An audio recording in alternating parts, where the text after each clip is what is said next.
বিসমিল্লাহির রহমানির রহিম। আসসালামু আলাইকুম প্রিয় বিনিয়োগকারী ভাই বোনেরা, আশা করি সকলেই ভালো আছেন। বেশ কিছু গুরুত্বপূর্ণ সংবাদ আজকে এসেছে মার্কেটে, এবং গতকালকে আমরা আলোচনায়ও আপনাদেরকে সেটা বলেছিলাম যে মার্কেটের ইন্স্যুরেন্স সেক্টরের একটা প্রভাব থাকবে। স্বাভাবিকভাবে আজকে আপনারা যদি টপ গেনার লিস্টটা দেখে থাকেন, সেখানে ইন্স্যুরেন্স সেক্টরে একটা বড় প্রভাব কিন্তু রয়েছে। যাই হোক, আমরা সেই জায়গাটাতে একটু সময় নিয়ে যাব, এবং আজকের আলোচনাটি আমি খুব সংক্ষেপে করার চেষ্টা করছি, কারণ আমি একটু ব্যক্তিগতভাবে ব্যস্ততার কারণে আজকের আলোচনাটি দিতে অনেক দেরি হয়ে গেল। তো তারপরেও আমি এখন আপনাদের সাথে সংক্ষিপ্তভাবে আলোচনা করব। বীমা উন্নয়ন কর্পোরেশনের আজকে একটা অ্যাওয়ার্ড ছিল আইডিআর এর, এবং সেখানে আহ, বেশ কিছু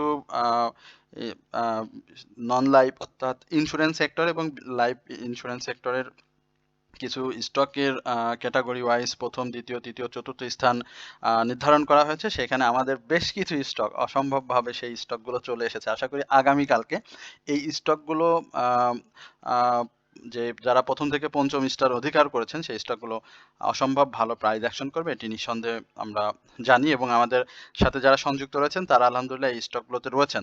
এছাড়াও আজকে ইন্স্যুরেন্স সেক্টরের টার্নওভারটাও গত দিনের তুলনায় বেশি হয়েছে। আমরা সেই দিকটাতে একটু আলোচনার পাশাপাশি আপনাদেরকে মার্কেট পূর্বাভাসটা একটু সংক্ষেপে জানিয়ে দিই। আজকে মার্কেটের টার্নওভার গত দিনের তুলনায় গত দিনে 593 কোটি টাকা লেনদেন হয়েছিল, এবং আজকে 669 কোটি টাকা, অর্থাৎ গত দিনের তুলনায় আজকে 76 কোটি টাকার লেনদেন বেশি হয়েছে। অর্থাৎ গ্র্যাজুয়ালি আপ ট্রেন্ড টার্নওভার যদি ধরি, সেখানে এটা ধরে নেওয়া যায়। এবং আপ ট্রেন্ড স্টকের সংখ্যা 210টি, ডাউন ট্রেন্ড 109টি। আজকে ডাউন ট্রেন্ড স্টকের সংখ্যা হিউজ পরিমাণে বেড়ে গিয়েছে, কারণ মার্কেট যে জায়গাতে আপ ট্রেন্ডে ছিল ডে হাই 5128, সেই জায়গা থেকে আজকে কিন্তু মার্কেট সেই হাই থেকেও প্রায় 20 পয়েন্টের মতো মার্কেট ডাউনে এসে ক্লোজ করছে, এবং আনচেঞ্জ অবস্থায় রয়েছে 69টি স্টক। প্রিয় বিনিয়োগকারী ভাই বোনেরা, আজকে আপনারা বেশ কিছু স্টক সম্পর্কে আমাদের গ্রুপে এবং হোয়াটসঅ্যাপে, পাশাপাশি কমেন্ট সেকশনে আমি দেখেছি অনেকগুলো স্টক আপনারা জিজ্ঞেস করছেন। আমি সময়ের কারণে স্টকগুলো নিয়ে খুব বেশি আলোচনা করতে পারবো না। আজকের আলোচনাটা সংক্ষেপে শেষ করছি। টপ গেনার লিস্টে আজকে আমাদের তেমন কোনো স্টক নাই। আমাদের নিয়মিত আলোচনার যে স্টকগুলো থাকে সেই স্টকগুলো নেই। আজ ইন্স্যুরেন্স সেক্টরটা খুব ভালো করছে, দেখতে পাচ্ছেন। টেক্সটাইল সেক্টর কারেকশন মোডে থাকার কারণে আজকে স্টকের যেই ইন্ডেক্সের যে কারেকশন জোনটা হয়েছে, সেটা কিন্তু টেক্সটাইল এবং ইঞ্জিনিয়ারিং সেক্টর হয়েছে, বাট আইটি সেক্টরে কিন্তু মানি ইনভলভ হয়েছে, এবং আইটি সেক্টর আগামী দিনগুলোতে আরও বেশি ভালো করবে, যেটি আপনাদের সাথে বারবারই বলছিলাম। ব্যাংক কারেকশন করেছে, ব্যাংক, টেক্সটাইল এবং আমাদের যে ইঞ্জিনিয়ারিং সেক্টর, এটা আগামী কালকে ব্যাক করবে, সঙ্গে লাইফ সেক্টরটা আরো বেশি ভালো ব্যাক করার চেষ্টা করবে। সুতরাং আমরা এই জায়গাতে বেশ কিছু লাইফ সেক্টর এবং ইন্স্যুরেন্স সেক্টরের মুভমেন্ট দেখব। আর এছাড়াও আমাদের নিয়মিত স্টক, যে স্টকগুলো আপনার সাথে আলোচনা করি, সেই স্টকগুলো অসাধারণভাবে পারফর্ম করে যাচ্ছে। বিএসসির কথা না বললেই না। আমরা আরও বেশ কিছু স্টক আপনাদের সাথে আলোচনা করেছিলাম, সেই স্টকগুলো যদি আপনারা দেখেন বা নিয়মিতভাবে যারা আমাদের আলোচনা শুনে থাকেন, সেখানে দেখবেন এসআই সিএল, আমাদের এশিয়াটিক ল্যাবরেটরি, যেটি আমরা নিয়মিত ভালোভাবে আলোচনা করেছি, বিডি অটোকা, আমরা খান ব্রাদার্সের কথা আপনাদেরকে বলেছিলাম, অরিয়ন ইনফিউশন, আজকেও আমরা ন্যাশনাল লাইফ নিয়ে কথা বলেছিলেন, সেই জায়গাগুলোতেও খুব ভালো। জেনেক্সিলের কথা, পায়োনিয়ার ইন্স্যুরেন্স তো সবই ভালো করছে, টেকনোড্রাগ, এগুলো তো আমাদের নিয়মিত ভাবে আমরা কন্টিনিউয়াসলি বারাকা পাওয়ারের মধ্যে একটা ভালো সম্ভাবনা দেখা দিয়েছে। যারা আলোচনা শুনছেন তারা হয়তো এগুলো জানতে পারবেন, যদি আলোচনাটা সংক্ষিপ্তভাবে স্কিপ না করে আপনারা পুরোটা দেখেন। ক্রিস্টাল ইন্স্যুরেন্স আজকে ভালো উত্থানে ছিল। বঙ্গজ একটু কারেকশন মোডে থাকলেও কিন্তু বঙ্গসটা কিন্তু দিন শেষে পজিটিভ ভাবেই এই করেছে। জিপি খুব ভালোভাবে যাচ্ছে, আমাদের নিয়মিতভাবে আলোচনা করেছি জিপি নিয়ে, বেশ কিছুদিন ধরে আমরা জিপির সাথে রয়েছি, ব্যাট বিসির সঙ্গে রয়েছি। তো এই যে আলোচনাগুলো আপনাদের সাথে আমরা নিয়মিতভাবে শেয়ার করি, শেষ পর্যন্ত এসে আপনি দেখেছেন যে রহিম টেক্স অসাধারণভাবে ঘুরে গিয়েছে, যেটি আমরা বলেছি রহিম টেক্স আগামী দিনকে আরো ভালো করবে। আমরা সেই দিকটাকে আরো পরে যে আমরা একটু চার্টটা নিয়ে কথা বলবো। আমাদের অনারিয়ামের ব্যাপারে অনেকেই জানতে চেয়েছিলেন। আমরা যারা নতুন মেম্বার হয়েছেন, আমরা পবিত্র ঈদুল ফিতর এবং 3টি স্টক সহ বাই সেলের সহযোগিতায় স্টপ লস, রিস্ক ম্যানেজমেন্ট, যেটি বলি না কেন, সব কিছু সমন্বয়ে আপনাদেরকে একটা সেবা প্রদান করছি, যেগুলো ইতিমধ্যে অনেকেই নিয়েছেন। তো আমি বলবো যে যারা এখন পর্যন্ত আমাদের সাথে সম্পৃক্ত হননি, তাদেরকে বিনয়ের সঙ্গে বলতে চাই, হয়তো আপনি একটা সময় আমাদের সাথে সম্পৃক্ত হবেন। আমাদেরকে অনেকেই বলেন, ভাই অনেক দিন ধরে আপনাদেরকে ফলো করছি, আপনাদের আলোচনা শুনি, কিন্তু আজ করি কাল করি এরকম করে অনেক দিন হয়ে গেছে। তো এভাবে অনেক সময় পার করে আপনারা আসেন। একটা সময় হয়তো ১ মাসের সার্ভিস যেহেতু আমরা দিয়ে থাকি প্রাথমিকভাবে, পরে ১ মাস পরে তারা দেখা যাচ্ছে যে ২ মাস ব্রেক নিয়ে আবার পুনরায় ফিরে চলে আসেন। তো এটা না করে আমি বলব যে আপনারা আমাদের সাথে কন্টিনিউ থাকেন। সেটা আপনাদের জন্য অনেক বেশি মঙ্গলকর হবে এবং আমাদের আলোচনাও আপনাদের সাথে শেয়ার করতে খুব ভালো লাগে। যেহেতু আপনারা অনেক কিছু জানতে চান, আমাদেরও অনেক স্টক মিস থাকে, অনেক সময় আমরা আলোচনা করি না। সেগুলো আমাদের রিভিশন হয়ে যায়। ব্যক্তিগত জিজ্ঞাসা থেকেও আপনারা অনেক কিছু আমাদেরকে জিজ্ঞেস করে থাকেন। তো সেই জায়গাটাতে আমি বলব যে আপনারা অবশ্যই আমাদের সাথে যোগাযোগ করবেন। মার্কেটের আজকে ইন্ডেক্সের এই জায়গাগুলোতে খুব ভালো হচ্ছে, নিচে শ্যাডো রয়েছে। অর্থাৎ আগামী দিনের এই জায়গাটাতে মার্কেট যে আপনার ডাউন ট্রেন্ডে চলে যাবে। আজকে যে প্রফিট টেকিং হয়েছে সেটি তো আপনারা দেখেছেন যে প্রফিট টেকিং করেই মার্কেট কিন্তু চমৎকারভাবে ঘুরে গিয়েছে এবং এটি আমাদের জন্য খুব ভালো একটি জায়গা মার্কেট তৈরি করেছে এবং একটা বুলিশ ক্যান্ডেল গতকালকে আমরা দেখেছি মার্কেটে তৈরি হয়েছে এবং এখন যে জায়গাটা যদি আরেকটু নিচে শ্যাডো থাকতো তাহলে আমরা এটাকে স্পিনিং টপ হিসাবেই ধরে নিতাম। বাট যেহেতু একটা অনিশ্চয়তা কাজ করছে মার্কেটে যে এটা আসলে কালকে ঊর্ধ্বমুখীও যেতে পারে বা ডাউন ট্রেন্ডও আসতে পারে। বাট এর আগে আমরা যেটা দেখেছি যে স্পিনিং টপের যে এর আগে আমরা দেখেছি যে আহ, উভয় দিকেই, হ্যাঁ, মানে সম্ভাবনা থাকে। বাট স্পিনিং টপ আপনি যদি পূর্বে দেখেন সেখানে তার আপ ট্রেন্ড রয়েছে আবার ডাউন ট্রেন্ড রয়েছে। তো আশা করছি যে সেই এই জায়গাটাতে খুব বেশি ডাউন ট্রেন্ড ক্রিয়েট করবে না, সম্ভাবনা সব থেকে বেশি আপ ট্রেন্ডে যাওয়ার।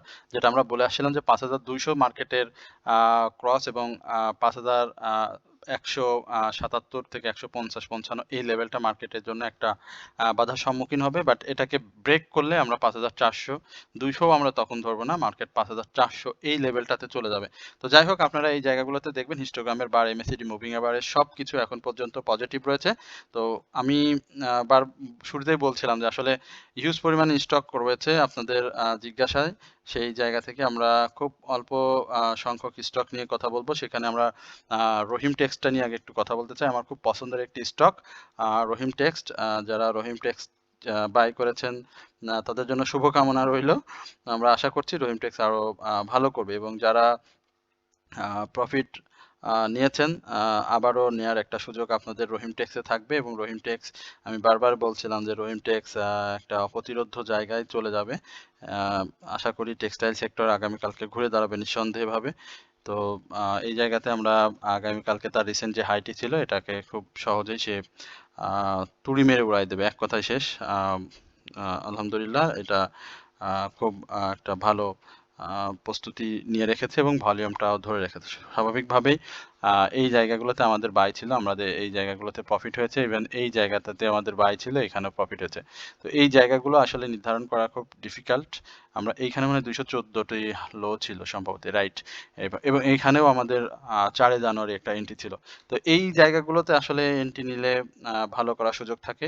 আশা করি আপনারা অবশ্যই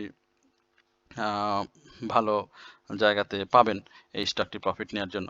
এরপরে আমরা কিছু আমাদের পেনসুলা নিয়ে একটু জেডের আইটেম ছিল। পেনসুলার ব্যাপারটা নিয়ে আমি আগে আনোয়ারটা নিয়ে একটু কথা বলি। আনোয়ারটার কি অবস্থা? আনোয়ারের আজকেই ছিল, দেখি আনোয়ার কি করেছে। আমরা একটু সংক্ষেপে আলোচনা করছি। আনোয়ারের পজিশন ভালো, সেই ব্যাপারটি আমরা পূর্বে আপনাদেরকে জানিয়েছিলাম।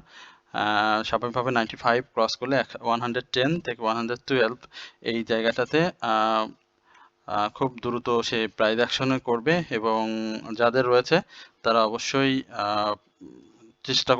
চেষ্টা করে দেখতে পারেন আনোয়ারটাকে। আনোয়ার আসলেই চেষ্টা করছে বেশ কিছুদিন ধরে। গতবারে সে 117 থেকে মুভমেন্টটা ধরে রাখতে পারেনি, যার কারণে ডাউনে এসেছে। আশা করি আগামী দিনে আবারও আনোয়ার ভালো করবে।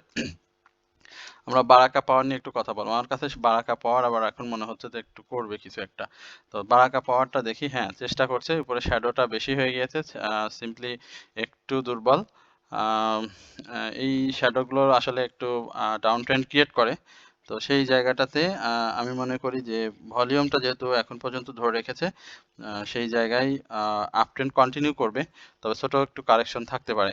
সেই কারেকশনে এন্ট্রি নেওয়াটার চেষ্টা করবেন, প্রফিট পাবেন ইনশাল্লাহ এই জায়গা থেকে 7 টাকা থেকে 8 টাকা 90 পয়সার উপরে বারাক ওভার ফার্স্ট টার্গেট দিবে আপনার প্রফিট টেকিং এর। অবশ্যই এটা মাথায় রাখবেন। আমরা অরিয়ন ফিউশন নিয়ে একটু কথা বলবো। অরিয়ন ফিউশন আমাদের একটু প্রাইসটা অনেক বেশি ছিল আমার মনে আছে। আমার কাছ থেকে যারা নিয়ে বাই করছিলেন অনেকেই একটু অসন্তুষ্ট হয়েছিলেন, আমি জানি। বাট সেই জায়গাটা আজকে ফিল আপ করে দিয়েছে। তো আমি এর আগেও বলছিলাম যে অরিয়ন ফিউশনের 400 টাকার এই জোনটা ব্রেকআউট করলেই অরিয়ন ফিউশন আরো বেশি ক্ষিপ্র গতি সম্পূর্ণ হবে এবং সেটি অব্যাহত রাখবে। প্রিয় বিনিয়োগকারী ভাই ও বোনেরা, যারা অরিয়ন ফিউশনে রয়েছেন, বাই সিগন্যালে সহ আরএসআই বাড়ার যথেষ্ট সুযোগ রয়েছে, ভলিউম পাচ্ছে। আহ, আগামীকালকে তো নিশ্চিতভাবে প্রফিট টেকিং এ যাবেন আপনারা। তো এই জায়গাটাতে 400টা বলছিলাম, 400-র এই আশেপাশে আমরা প্রাইসটাকে দেখবো। ইভেন 400-র উপরে অবশ্যই সে ক্লোজ করবে। সামনের সময়টাতে ক্লোজ দিতে পারলে ফ্রি স্পেস সহ মুভমেন্টের এই যে জায়গাগুলো দেখতে পাচ্ছেন একেবারে সিঁড়ি পেয়ে যাবে। তো সেই সিঁড়িটাও কিন্তু ভালো আপনাদের প্রফিটে তৈরি করে দিবে। আশা করি আপনারা অরিয়ন ফিউশন নিয়ে যারা যে টেনশনটা করছিলেন বা আমার প্রতি একটু অসন্তুষ্ট হয়েছিলেন, আমি সেই জায়গাটাতে আপনাদের ক্লিয়ার করলাম এবং আপনারা দেখছেন যে অরিয়ন ফিউশন আবার কিন্তু উঠে গিয়েছে। আমি এটি বারবার বলি যে হতাশ হওয়ার কিছু নেই। আহ, অবশ্যই আমাদের স্টক মার্কেট পজিটিভ থাকলে সবার আগে থাকবে ইনশাল্লাহ, সেটি হচ্ছে। আমরা ইনটেক নিয়ে একটু কথা বলবো। ইনটেকের মধ্যেও সম্ভাবনার দ্বার উন্মোচন হয়েছে। ইনটেকের ওকে, ইনটেক যারা বাই করতে চান সেখানে নিজস্ব চেতনা বুদ্ধি দিয়ে বাই করতে পারেন। ইনটেকের আপাতত আমি এর আগেও বলছিলাম যে ইনটেকের 30-এর উপর একটা ক্লোজ খুব জরুরি। সেই ক্লোজটা আসলে দিতে পারছে না, 30 থেকে 32 টাকা 50 পয়সার। আসলে এই ক্লোজগুলো খুব যখনই দিয়ে দিতে পারবে তখন ইনটেক খুব ভালো করবে। ইনটেক, ইজিএন যাদের রয়েছে তারা অবশ্যই প্রত্যাশা প্রাপ্তি সাপেক্ষে অবশ্যই আপনারা এই স্টকগুলো থেকে প্রফিট নিতে পারবেন। তো এরপরে আমরা আরো বেশ কিছু স্টক আপনাদের সাথে নিয়মিতভাবে আলোচনা করি। তো সেই জায়গাতে আমরা আপনাদের দুই একটি স্টক আলোচনা করে আজকে শেষ করব। আশা করি আপনারা সেই জায়গাটাতে আমাদের সঙ্গে থাকবেন, সময় দিবেন। আমরা জেনেক্সিলটা আলোচনা গতকালকে করেছিলাম। আমরা একটু এইচএলটা নিয়ে আলোচনা করবো। আমরা চিন্তাই করি না, স্টকগুলো নিয়ে একটু দেখিও না যে আমাদের সময়টা দেখেন এইচএলটা কিভাবে গিয়েছে সিঁড়ি করে করে করে করে, কিন্তু আপ ট্রেন্ডে চলে গিয়েছে। আজকে যদিও এই জায়গাটাতে ব্রেক আউট করার খুবই দরকার, বারবার মানে যে করি কিন্তু ব্রেক আউটটা হচ্ছে না। ব্রেক আউট হলে এটা কিন্তু 84-এ চলে যাবে। হ্যাঁ, তো এবং 84-এ প্রাথমিক সেল প্রেসার ক্রিয়েট হবে, সেটাকে ব্রেক আউট করলে 91। আশা করি সেই জায়গাটা আপনারা বুঝতে পেরেছেন এবং যারা বুঝেন তারা অবশ্যই এই ব্যাপারগুলো নজর রাখবেন। বেশ কিছু স্টক আগামী দিনে ভালো পারফর্ম করবে, আপনারা নোট করে রাখতে পারেন। আগামী দিনে বেশ কিছু স্টক পারফর্ম করবে। আমরা প্রগতি লাইভটা নিয়ে একটু কথা বলতে চাই। প্রগতি লাইভ আলহামদুলিল্লাহ যে অবস্থানে রয়েছে সাইডওয়েজ মুভমেন্টে, কালকে পজিটিভ ভাবে দিন শেষ করতে পারবে আশা করছি এবং গ্রিন ভাবে যদি শেষ করতে পারে তাহলে আমরা প্রগতি লাইভকে 188 টাকা এই লেভেলে দেখবো। কালকে গ্রিন করে শেষ করলেই প্রগতি লাইভ ইনশাল্লাহ আরো ভালো করবে। তো যাদের কাছে রয়েছে প্রগতি লাইভ হোল্ড করবেন। বেশ কিছু স্টকের আলোচনা আপনাদের সাথে দিয়েছিলাম, এর আগেও শেয়ার করেছি। একটু বিডি অটোকা নিয়ে কথা বলবো। বিডি অটোকা কি অবস্থা রয়েছে? বিডি অটোকাও চমৎকার ভাবে রয়েছে। ও ফাইন, যেই জায়গাগুলো চাচ্ছিলাম সেই জায়গাগুলো খুব চমৎকার ভাবে ফিল আপ করছে। এই জায়গাতে আমরা 143 টাকা স্বাভাবিকভাবে একটা প্রফিট টেকিং জোন ধরে নিচ্ছি। আলহামদুলিল্লাহ বিডি অটোকা কথা রেখেছে এবং আলোচনা যারা শোনেন তারা অবশ্যই এটি জানেন যে আমাদের আলোচনার সবসময় আপনাদের যে স্টক সম্পর্কে জিজ্ঞাসা থাকে সেই স্টক সম্পর্কেই আমরা কথা বলে থাকি। প্রিয় বিনিয়োগকারী ভাই ও বোনেরা, আমাদের যে সামনের দিনগুলো আসছে মার্কেটের জন্য সেটি খুব গুরুত্বপূর্ণ এবং এখানে আমাদের দুই ধরনের প্রবলেম ফেস করা হতে পারে। একটা হচ্ছে যে আমাদেরকে ডেকে নিয়ে এসে আবার নতুন করে বিনিয়োগ করা হতে পারে এবং পরবর্তীতে আবার হয়তো আমাদেরকে বলতে পারে যে ডাউন ট্রেন্ড, তোমরা এখন বেচে কিনে চলে যাও লসে। তো এই জায়গাটাতে আমার কাছে একটু সন্দেহর কিছুটা রয়েছে। তো এই বিষয়গুলো একটু মাথায় রাখবেন। মার্কেট বাড়ছে বলেই হু হু করে সবকিছু বাই করে ফেলেন না। বুঝে শুনে পজিশন নির্দিষ্ট করে স্টকগুলোতে এন্ট্রি নেবেন এবং আপনারা জানেন যে স্কয়ার ফার্মার চেয়ারম্যান তিনি 43 কোটি টাকার শেয়ার বাই করবেন স্কয়ার ফার্মা। সুতরাং স্কয়ার ফার্মা যারা রয়েছেন বুঝলে বুঝপাতা বোঝার একটু চেষ্টা করবেন। এরপরে আমরা আর কি স্টক নিয়ে আলোচনা করতে চাই সেই স্টকগুলো আপনাদেরকে বলছিলাম কথায় কথায় মানে একটু হয়ে গেল। বিডিঅটোকা, হ্যাঁ বিডিঅটোকা নিয়ে আমরা কথা বলছিলাম। এরপরে আমরা একটা নিউজ আপনাদের সাথে শেয়ার করতে চেয়েছিলাম যে রেনেটা, ইউপিজিএল, মাগুরা, তারপর পিটিএল, ডরিন পাওয়ার, নাভানা, সায়াম কটন, সায়াম টেক্সট, এই শেয়ারগুলোর ব্যাংক অ্যাকাউন্টে নগদ লভ্যাংশ জমা হয়েছে। যারা এখনো পাননি বা পাবেন তারা অবশ্যই খোঁজ নিবেন। এরপর আমরা একটু বিএসসি নিয়ে কথা বলবো। বিএসসির ফাঁকে ফাঁকে আপনাদেরকে একটু বলতে চাই, যারা আমাদের সাথে বিবিএস কেবল চলে আসে, বিবিএস কেবলসও ভালো হবে ভাই, চলে আসছে যেহেতু। বিএসসি যাদের রয়েছে তারা আজকে বাই প্রাইজে পেয়েছেন, কারণ 112 টাকার উপরে অনেকের বাই ছিল। তো সেই জায়গাটাতে বিএসসির ছিল আজকে ভালো করেছে। আগামী দিনের এই যে ব্রেকআউট জোনগুলো খুবই ইম্পর্টেন্ট। 16 টাকা 40 পয়সার এটা ব্রেক করলে আমরা এই লেভেলে স্টকটি পাবো, অর্থাৎ এই যে সমান সমান 124 টাকা এই জায়গাতে আমরা প্রাইস সহ স্টকটিকে দেখবো এবং সেখানেও একটা প্রফিট টেকিং হবে। এরপরে আমরা সায়াম কটন, সায়াম টেক্স নিয়ে একটু কথা বলতে চাই। সায়াম টেক্সের মোটামুটি অবস্থান ভালো, ভলিউমটা ক্যারি করছে। আরএসআইটা কারেকশন যাওয়ার চেষ্টা করে আবার কারেকশনটা করতে পারেনি। এই জায়গাতে ভালো করার সুযোগ রয়েছে, যদিও আচ্ছা মানে 50-50 চান্স দিয়ে ধরে নিলাম। আর একটু নিচে শ্যাডোটা বড় হলে খুব ভালো হতো। যাই হোক, সায়াম টেক্স ভালো করবে এটি নিঃসন্দেহে বলছি। যাদের রয়েছে তারা থাকতে পারেন এবং সবাইকে বিনীতভাবে অনুরোধ করবো অবশ্যই আমার চ্যানেলটি সাবস্ক্রাইব করবেন এবং যারা অনারিয়ামের মাধ্যমে আমাদের সাথে সম্পৃক্ত হতে চান তারা অবশ্যই আমাদের হোয়াটসঅ্যাপের নাম্বার যেটি রয়েছে কমেন্ট সেকশনে, সেখান থেকে নাম্বার নিয়ে আমাদের সাথে যোগাযোগ করবেন।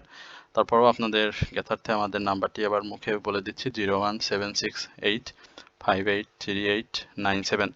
আমি আবারও বলছি 01768583897 এই নাম্বারটিতে যোগাযোগ করলে বিস্তারিত জানতে পারবেন। আশা করি সকলেই ধৈর্য সহকারে আজকের আলোচনাটি শুনেছেন। আজকের আলোচনা অনেক বড় হওয়ার সম্ভাবনা ছিল, কিন্তু সেটি সম্ভবত কোনো এক কারণে হচ্ছে না, ব্যস্ততার কারণে। আশা করি আমরা আপনাদের কমেন্ট সেকশনে থেকে আমাকে যারা ব্যক্তিগতভাবে হোয়াটসঅ্যাপে মেসেজ করে থাকেন তাদের সমস্যাগুলি আমরা অবশ্যই সমাধান করে দেব। তো সকলে ভালো থাকবেন, সুস্থ থাকবেন। চ্যানেলটি সাবস্ক্রাইব করার বিনীত অনুরোধ থাকলো এবং আপনাদের যদি ভালো লাগে আমাদের সাথে জয়েন হতে পারেন। আসসালামু আলাইকুম ওয়া রাহমাতুল্লাহি ওয়া বারাকাতুহু।